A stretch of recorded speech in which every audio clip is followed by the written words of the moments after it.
Ayan guys, so 'di ba? Yung mga chichirya diyan ko na siya nilagay.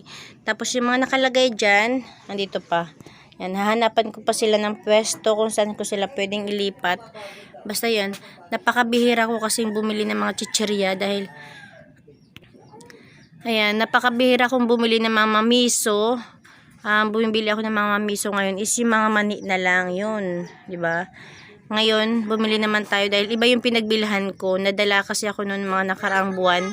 Dahil lagi nakakabili ng mga makukunat na, 'di ba? Ngayon, bumili ulit tayo. Siguro naman hindi sila makunat ngayon, 'di ba? Tapos yung mga chichirya natin sa pintuan, ayan na siya.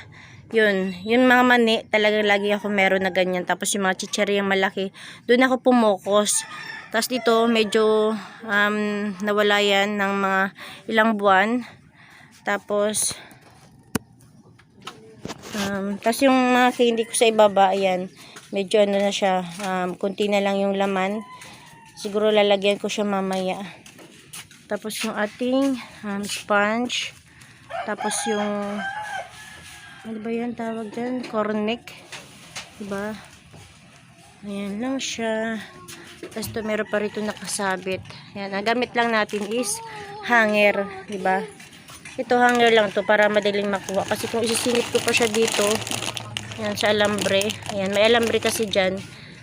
Mahirap pang isa-isahin pag magsasara kami. Kaya pag hanger, ayan, tatanggalin ko lang yung hanger, okay na siya. Diba?